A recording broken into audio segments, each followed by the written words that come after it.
Good afternoon all of you. Well, myself Dr. Pooja Johari and I am here to discuss Grand Test 181. Now let's discuss the questions. Question number 69. Identify the pattern of inheritance as shown below. Now see, how do we define?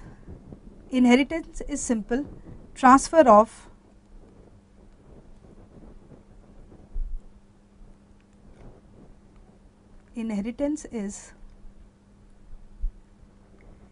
transfer of the characters from the parents to the offsprings. If we have to classify inheritance, it can be autosomal or it can be sex linked.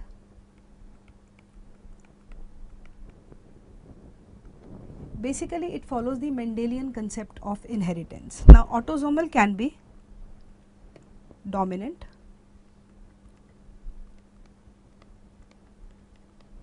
when the character is present in the dominant form. It can be recessive if the allele is present in the recessive form. Same is the case with sex linked. It can be X linked, it can be Y linked. X linked can be again dominant, it can be a recessive. Y linked inheritance is also known as Hollandric inheritance,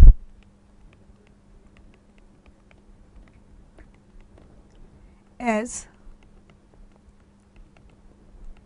it is transmitted in the males only, because the characters are present on the Y chromosome of the males.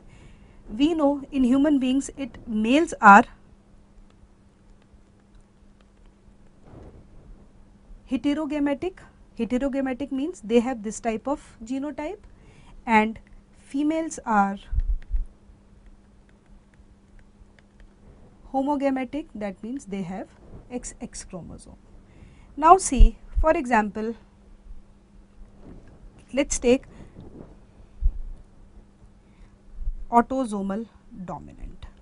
Autosomal dominant mein we can say कि if the male is affected, so the genotype it will have would be AA, that means the gene is present in the dominant form, and the female is normal.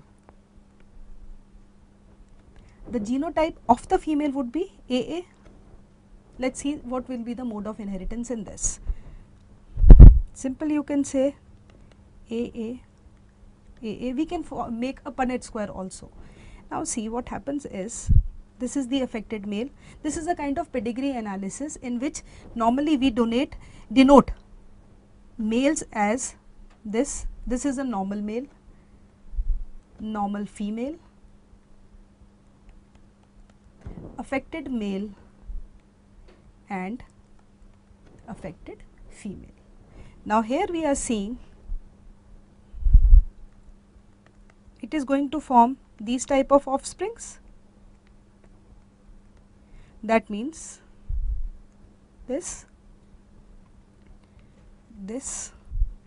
and this. Here we can say कि 50% would be normal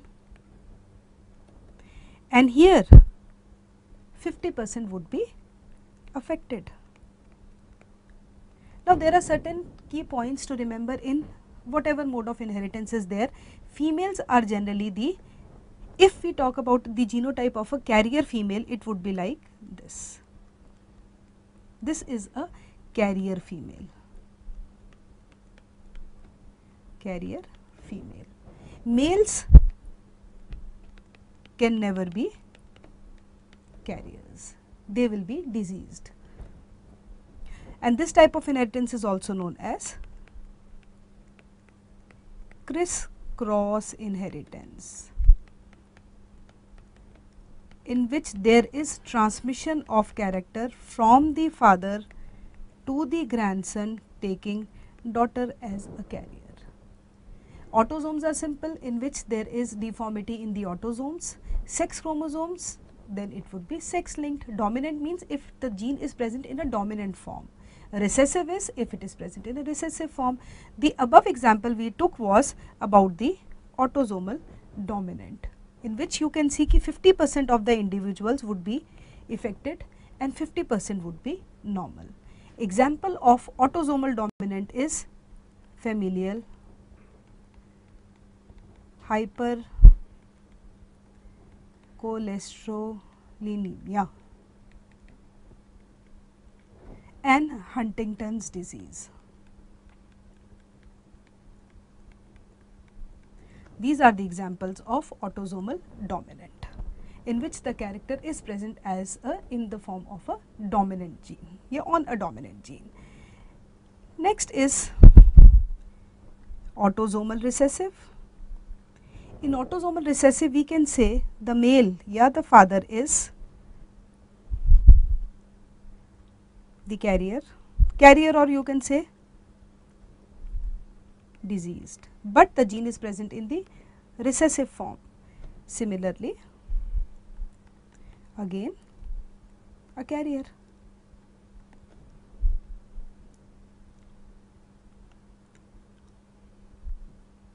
And if we make a cross between these, it would be BB, BB, BB and BB, in which 25% would be disease completely. These would be carriers and this would be 25% would be normal. So, this type of inheritance is observed in autosomal recessive. An example of autosomal recessive mode of inheritance are Tay-Sachs disease,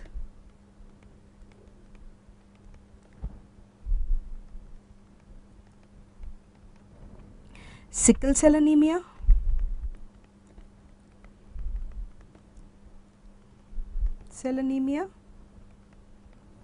phenylketonuria, in which simple mode of inheritance is in a recessive form.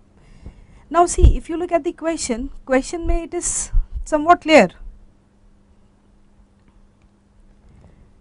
You can see this is the square depicts the father, the circle depicts the mother, and the mode of inheritance is what?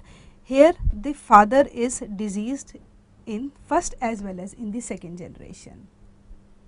And when the father is diseased, if you take the example of daughters are neither carriers nor they are diseased. So that means this mode of inheritance is simple Y-linked inheritance, or the other name of this Y-linked inheritance is Hollandric inheritance, as the main gene is present on the male. It can never be expressed in female, because in first generation you can see the father is affected. In second generation again you can see only the disease is transmitted in the father. That means male to male transmission is observed. And whenever this type of inheritance is there, when male to male transmission is there, it has to be what? It has to be Hollandric or Y-linked inheritance.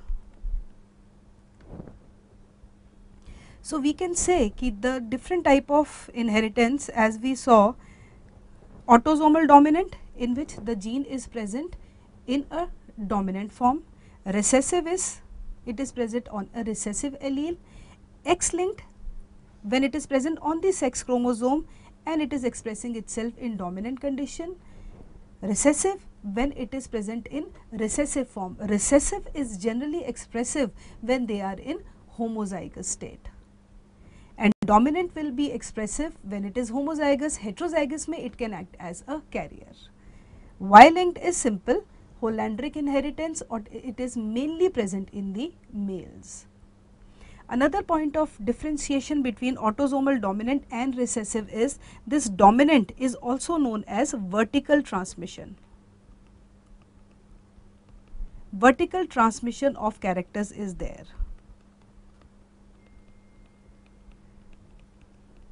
But it may skip during phenotypic या pleiotropic inheritance में there can be a skip from vertical transmission, otherwise overall it is known as vertical transmission.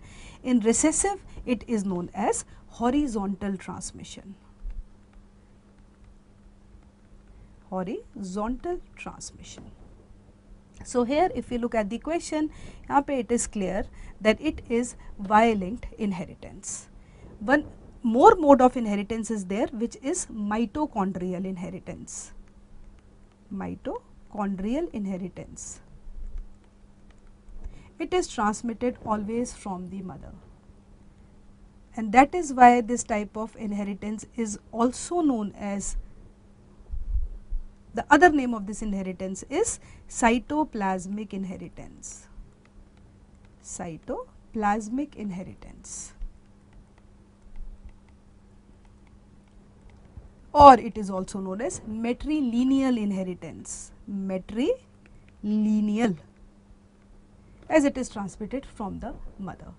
Example of mitochondrial inheritance is Pearson syndrome,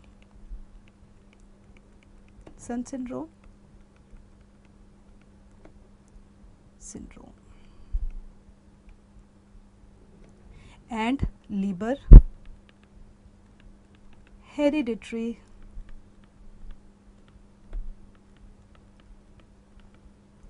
optic neuropathy. So these are what? This is mitochondrial pathic.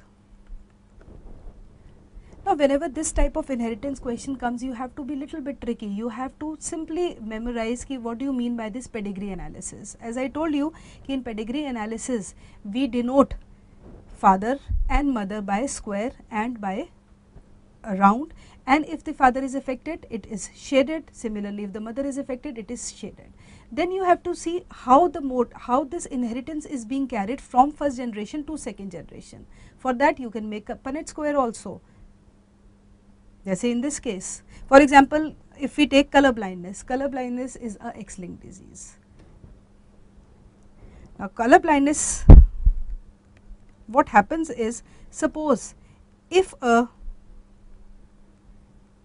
carrier of color blind gene, female, marries a normal male who doesn't have a gene of this, the mode of inheritance in first generation would be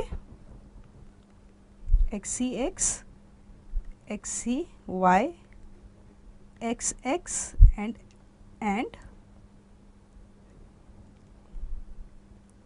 XY.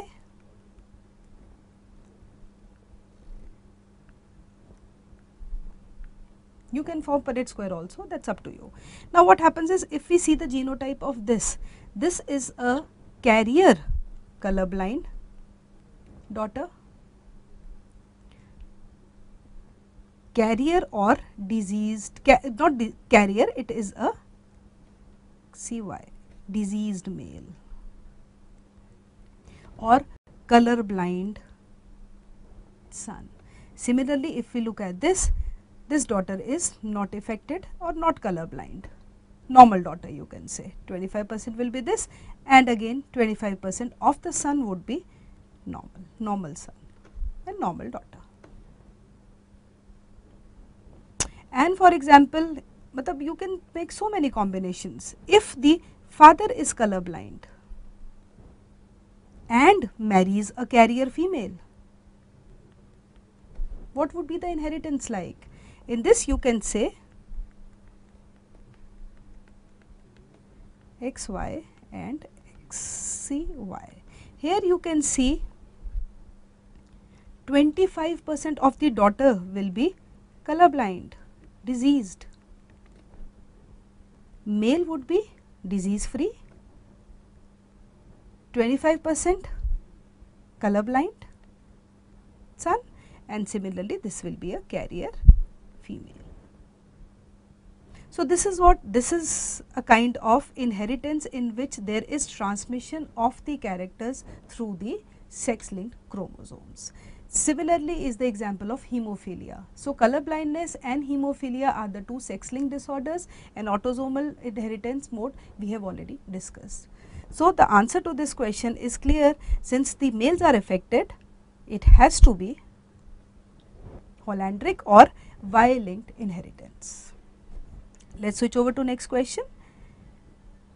Which of the following yields 3 molecules of ATP under anaerobic metabolism? Now see, whenever we talk about anaerobic metabolism, there are two pathways which come into our mind. In anaerobic metabolism, answer one is glycolysis,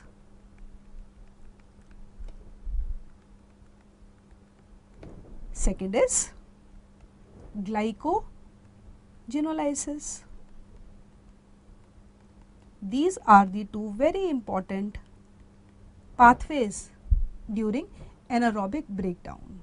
Now glycolysis mein, all of you have studied glycolysis. If we talk about the energetics, because this question is on energetics, ki how many ATP molecules will be produced. Now in glycolysis we see 2 ATP molecules are consumed in the first phase, where there is conversion of glucose to glucose 6-phosphate, 1 molecule of ATP is consumed, and second is conversion of fructose 6-phosphate to fructose 1,6-bisphosphate. Again here 1 ATP will be consumed, and in glycolysis 4 ATP are produced during substrate level phosphorylation, where there is formation of inorganic phosphate at the expense of the substrate. The reactions are formation of 3-phosphoglyceric acid. 3-phosphoglyceric acid. Here 2 ATP are produced. Here it is utilization of ATP, so I should say it should be like this, ATP to ADP.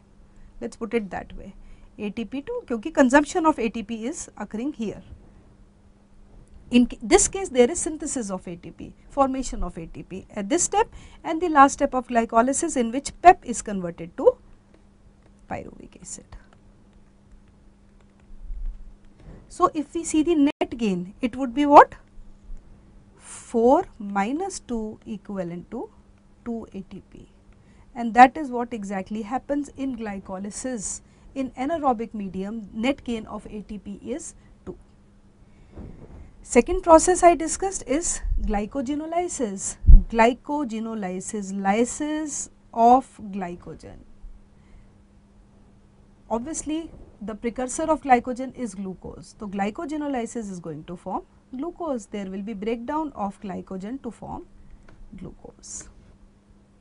Now here what happens is, this glycogen, when it breaks down to glucose, it forms, this glycogen degrades to form glucose 1-phosphate. This glucose 1-phosphate then forms glucose 6-phosphate by enzyme phosphoglucomutase, and here the enzyme is glycogen phosphorylase and the debranching enzyme. This glucose 6-phosphate by glucose 6-phosphatase forms glucose. Now here when we are talking about anaerobic, that means in the skeletal muscle glycogenolysis is occurring, and when we talk about the skeletal muscle, glucose 6-phosphatase enzyme is absent there. It is absent in the muscle.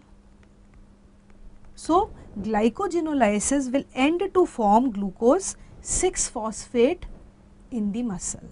This glucose 6-phosphate will undergo now glycolysis. Now you just recall the utilization and you can say synthesis of ATP molecules here. Now here one step will be bypassed. Which step? In which glucose is being converted into glucose 6-phosphate. So you can see rest everything would be similar. There will be formation of 4 ATP molecules, by substrate level phosphorylation, that is again it is occurring, glycolysis is occurring because glucose 6 phosphate is being converted into that. That means 4 ATP molecules will be produced, but since 1 ATP is bypassed, so you can say it would be 4 minus 1, that will be equivalent to 3 ATP molecules. So we can say that when glycogen undergoes anaerobic breakdown, it is going to form 3 ATP molecules because one step of conversion of glucose to glucose 6 phosphate is bypassed. We are getting glucose 6 phosphate by glucose 1 phosphate. So answer here is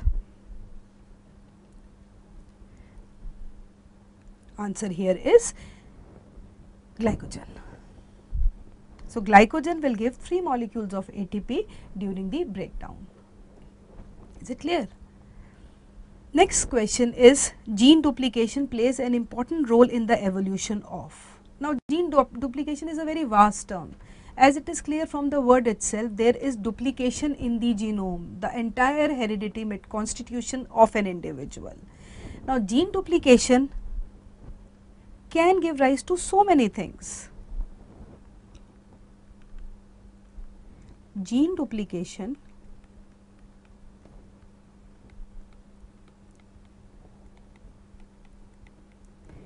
can form certain useful products. It can give rise to certain deleterious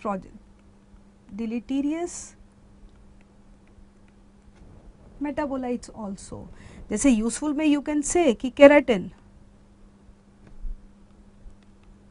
is the major protein which is present in the hair as well as in the skin or nails, you can say. Deleterious में it can lead to Down syndrome is one of the example. But here the question is very simple. You can say कि यहाँ पे different type of RNAs are there, and obviously you know if DNA undergoes duplication, it will either form, it will form a multiple copy of itself, or it will replicate, or it will undergo replication. Or another is this DNA can form RNA also. So basically whenever we talk about the level of the gene, it is the DNA and the RNA which is counted.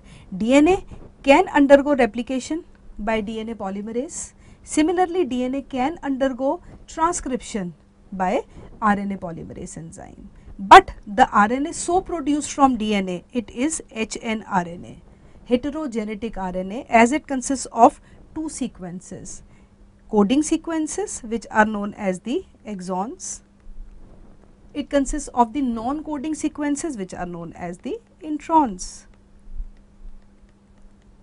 So during this process, this hnRNA has to be converted into messenger RNA, and this messenger RNA will be formed as a result of post-transcriptional modification, which is also known as splicing. And this mRNA will then undergo translation. Whatever information is hidden in the form of genetic code, that will be finally expressed in the form of proteins. Right, and the process will be translation. And here if we look at the question mein they are asking simple, gene duplication leads to the evolution of. So ultimately it all revolves around the formation of messenger RNA only, because messenger RNA plays a very important role in gene expression, in gene evolution, as well as in gene modification, because the promoter sequences play an important role in transcribing DNA. Whatever information is there, that has to be transferred from the DNA to RNA, and ultimately by signal transduction it will be released in the form of proteins. So here the answer, the appropriate answer would be messenger RNA. Rest are synthesized after that, and messenger RNA is synthesized from hnRNA. So basically the first RNA which is produced, it is heterogenetic RNA or heteronuclear RNA, which undergoes splicing to form mRNA. Then question number 22. Now you see here, obviously molecule shown in the illustration is a precursor of. All of you have the idea of the C peptide and the alpha and beta chains. This is a characteristic structure of insulin. Now insulin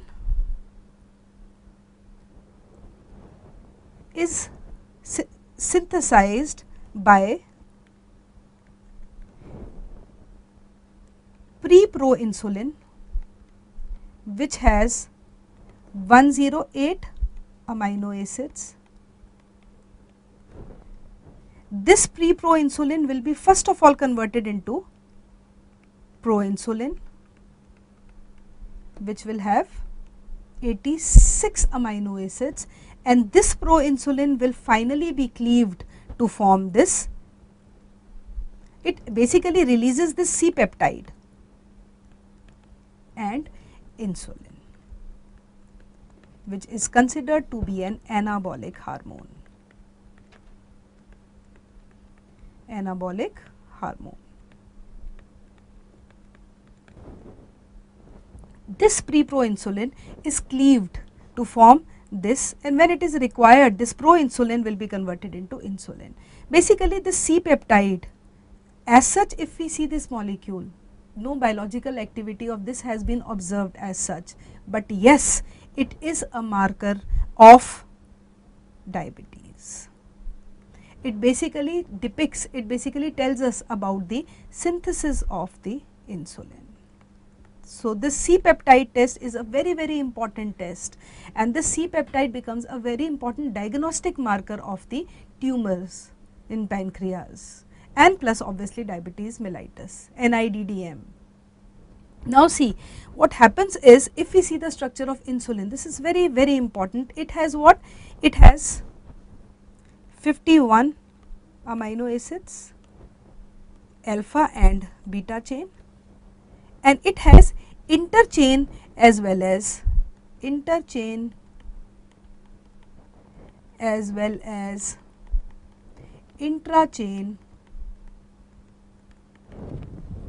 disulfide linkage.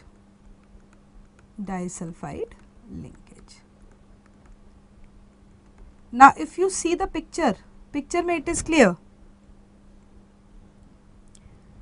You can see C peptide is there. This is the peptide which comes out, and what happens is, this is the A chain or the alpha chain, and this is the beta chain.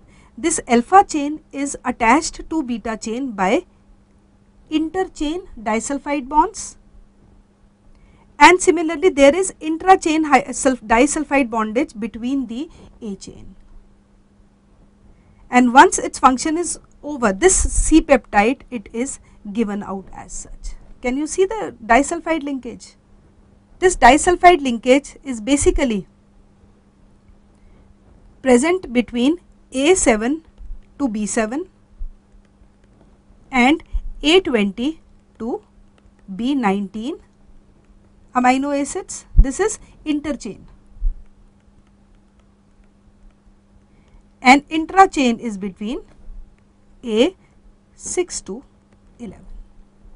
So as such, when this pre-proinsulin is converted into proinsulin, this proinsulin, when it has to function, it releases this C peptide, and itself it is converted into insulin, which starts exhibiting its effect as a hypoglycemic hormone by playing different role in the metabolism of proteins, carbohydrates and fats.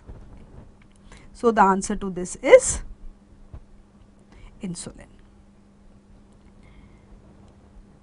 Then question number 73, which of the following is incorrect about RBCs? Now see, one very important thing about RBCs which you should know is RBCs lack mitochondria. Now if they lack mitochondria, all the processes which are related to the energy production, obviously they won't take place in mitochondria, in the RBCs. Now the options are ATP synthase is present in RBCs. Obviously ATP synthase is not present. Now why ATP synthase? Because that ATP to ADP ratio is inactive, and that is why RBCs undergo Rapoport-Lubring shunt, just because of this reason. I'll explain this. Second option, RBCs cannot use fatty acids, amino acids and ketone bodies for energy. Yes, they cannot use because they lack mitochondria. RBCs does not contain enzyme ICD. Now ICD, all of you know, this ICD is a rate limiting enzyme of TCA cycle. So TCA cycle cannot occur in RBCs. Similarly, lactate dehydrogenase is present in RBCs. It is, because RBCs mostly derive their energy from glycolysis. And all of you know that anaerobic breakdown of glycolysis leads to the formation of lactic acid. And formation of lactic acid from pyruvic acid requires this enzyme LDH. So here the answer is clear, it is ATP synthase which is not present in RBCs. Here I will explain little bit about Rapoport-Lubring shunt. All of you know this 1,3-bisphosphoglyceric acid. In normal glycolysis, it is converted into 3-PGA. This is also an example of substrate level phosphorylation in which simple there is synthesis of ATP. Since this ATP to ADP ratio is inactive due to the obviously presence of enzyme ATP synthase, this 1,3-bisphosphoglyceric acid undergoes mutase enzyme to form 2,3-BPG. This 2,3-BPG undergoes normal dephosphorylation forming 3-PGA. And this is what is Rapoport-Lubring shunt, and which plays a very important role in hypoxia, because this 2,3-BPG concentration increases in hypoxia, it unloads more and more oxygen to the tissues so that the subject can survive the anoxic episodes. So the answer is ATP synthase is not present in RBCs. And lactate dehydrogenase, all of you know, this is again a very important reaction in which this pyruvic acid is converted into lactic acid. And simple, you can say the enzyme here is lactate dehydrogenase, and whatever NADH plus H positive is converted into this is coupled to 3-phosphoglyceric acid to 1,3-bisphosphoglyceric acid. These reactions are coupled.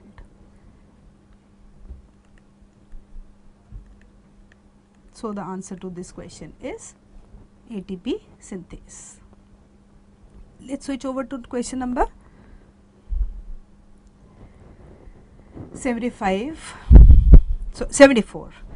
A young man finds that every time he takes sweet milk and products, he feels very uncomfortable. His stomach becomes distended. He develops gas and diarrhea frequently. These symptoms do not appear when he drinks just milk without sugar. Now see, this is clear from the question itself that when he is drinking just milk without sugar, that means he is perfectly normal. It means something is there in sugar, and sugar consists of what? Sucrase. So which of the following is most likely enzyme in which young man is deficient? It has to be sucrase. If you see the rest of the enzymes, alpha amylase always acts on alpha 1,4 glycosidic linkage in starch. Here we are not talking about that. Beta galactosidase, it is degrading lactose into glucose and galactose. But here, when he is taking sweet milk and products, when he is not taking sugar, that means there is complete absorption, there is complete degradation of lactose. Alpha glucosidase has nothing to do with this. So the answer to this question is sucrase, because sucrase is the principal enzyme which is degrading sucrose, which is also known as the table sugar, into glucose and fructose. Is it clear? Next question number 75. Which of the following statements explain the synthesis of glycogen directly from D-glucose? Now see, to study this question, let's see how this glycogen is synthesized from D-glucose. Now all of you know glycogenolysis, or glycogenesis. Let's take glycogenesis. Glycogenesis.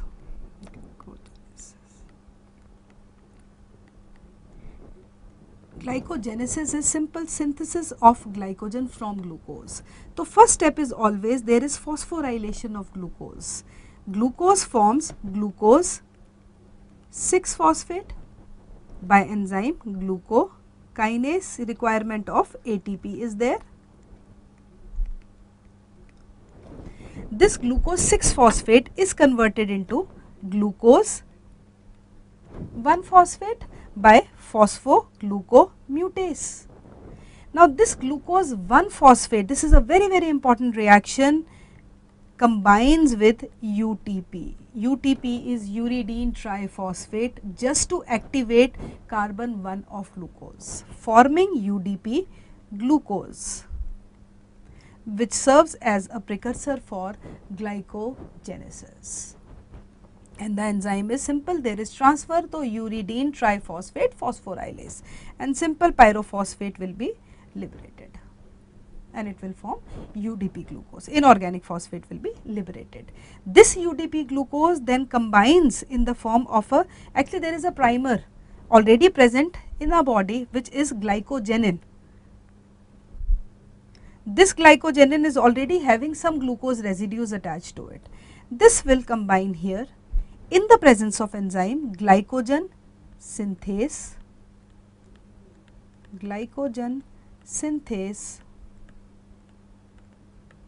which is a rate limiting enzyme, plus the branching enzyme, obviously, because all of you know glycogen is a branched molecule which has alpha 1,4 as well as alpha 1,6 linkage present in it. And this is the glycogen. This is again a very important question. Glycogenin is the primer which is required for the synthesis, for initiating glycogenesis. There are two processes in a body which cannot start without a primer. One is glycogenesis, in which the primer is glycogenin, and the other process is DNA replication, where the primer is RNA primer, which is also known as DNA dependent RNA polymerase. Right, now let us see the question. Now once alpha 1,4 branching enzyme is there, so you can say entire intact structure of glycogen is produced. 2 ATP are consumed in case of entire glycogenesis process. Now here we see the question is, which of the following statement explain the synthesis of glycogen directly from D-glucose? It does not use glucose 6-phosphate, it requires a debranching enzyme, it occurs in erythrocytes, it does not occur in erythrocytes, it requires UDP glucose. So the answer is it always requires UDP glucose, which basically activates C1 of glucose in the presence of uridine triphosphate. So the answer is D. Then question number 76, identify the correct sequence after electrophoresis for the lipoproteins. Now all of you know that these lipoproteins have what? Lipoprotein means it is an aggregate of lipid and protein. Why it is required? Because lipids are insoluble in water. So whenever they enter circulation, they require a protein molecule, and that protein molecule, just the protein part of that, is known as apoprotein. And once this apoprotein combines with a lipid, it is known as a lipoprotein. And this is how these lipoproteins metabolism is studied also. Now lipoproteins can be separated by two processes, ultracentrifugation and these lipoproteins can be separated by proteins.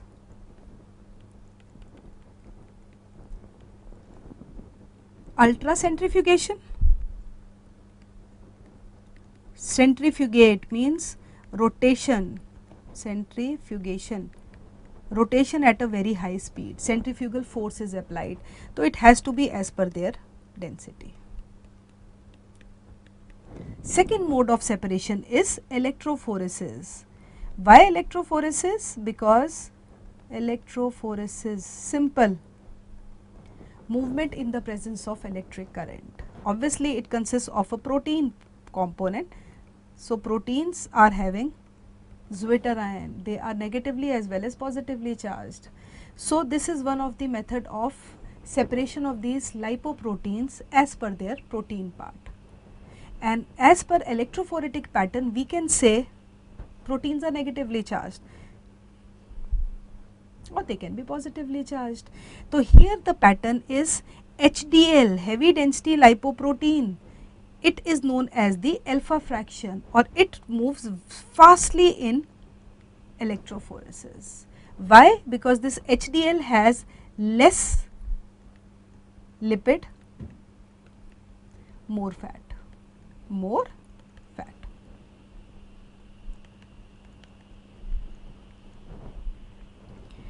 VLDL is considered to be the pre-beta fraction. LDL is considered to be the beta fraction, and chylomicrons, they always stay at the origin. Why they stay at the origin? Because these chylomicrons have more fat and less protein. The apoprotein required for chylomicrons is ApoB48. This is again a very important question. So here you can say कि whenever it is electrophoretic pattern, it has to be cathode first, and then obviously the chylomicrons, then LDL, then VLDL, and then obviously the HDL. This is how the electrophoretic pattern of the proteins would be studied. Now let us see the question. It would be A option. You can see chylomicrons, LDL, VLDN and HDL, and then anode. Then question number 77. Glycogenesis from glucose 1-phosphate requires which of the following? Phosphoglucomutase, UTP, alpha-1,6 glucosidase, glycogen primer.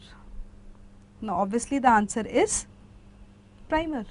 As we have discussed, glycogenesis may from glucose 1-phosphate. See, glucose 1-phosphate, once it is produced, it is UTP, because UTP when it combines with glucose 1-phosphate, it is going to form UDP glucose, or it is converting the C1 into an activated form. And once it is activated, then with the help of primer, this is the first step you can say. Once UTP is there, after that this glycogen primer will add up to it, and after that different reactions will occur. This we have already discussed, detail of glycogenesis. Then next question number 78, GLUT transporter present in neurons. Now see, there is an entire list of these glucose transporters. All of you know these glucose transporters are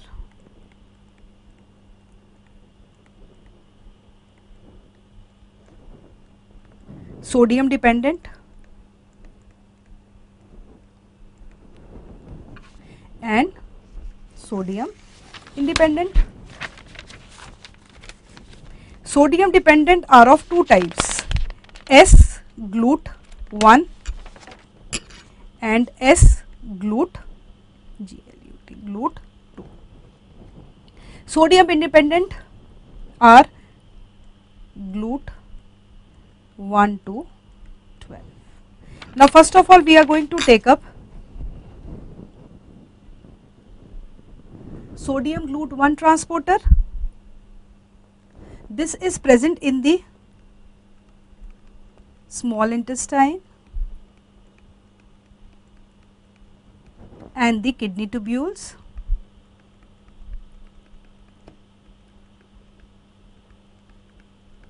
And the function is it helps in the absorption of glucose as well as galactose. Sodium dependent GLUT2 transporter helps only in the absorption of glucose, and it is present in the kidney tubules. Now GLUT1 transporter, GLUT1 transporter is present in the brain and heart.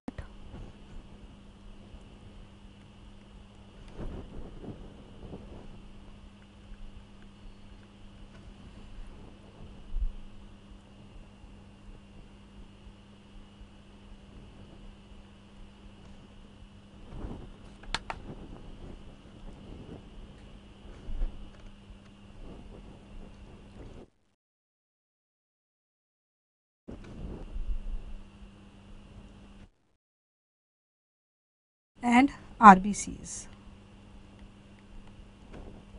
GLUT1 is the major transporter in the brain and RBCs. GLUT1 and 3 have low Km or high affinity with glucose, and that is why GLUT1 and 3 two transporters are there which play a major role in basal uptake of glucose, or they play a very important role in fasting. GLUT2 is the major transporter which is present in the beta cells of pancreas, and it has more Km or less affinity.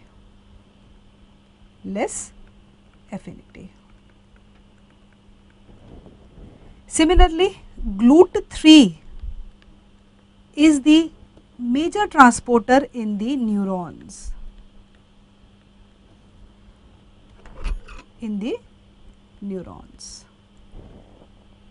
Neurons have only GLUT3 as the transporter, not GLUT1.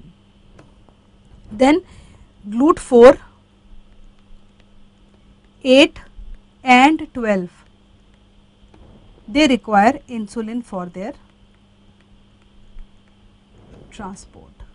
GLUT4 is present in the skeletal muscles, adipose tissue.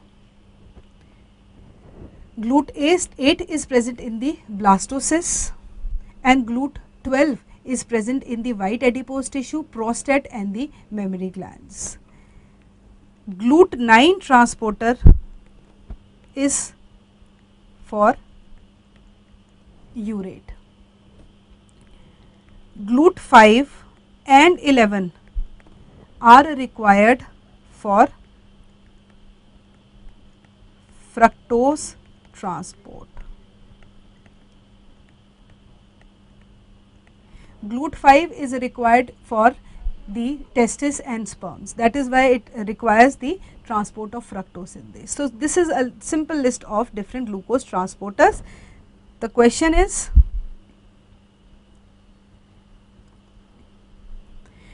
GLUT transporter present in neurons में it has to be GLUT3. Last question number 79. Glycogen synthase is the regulatory enzyme for glycogen synthesis. It adds glucose residues to the non-reducing end of a glycogen primer from. So this we have already discussed. The answer has to be UDP glucose, क्योंकि UDP glucose is activating carbon 1 of glucose. So here we finish up with the discussion of grand test 181. I hope I was able to clear all your queries. Thank you so much. Have a good day.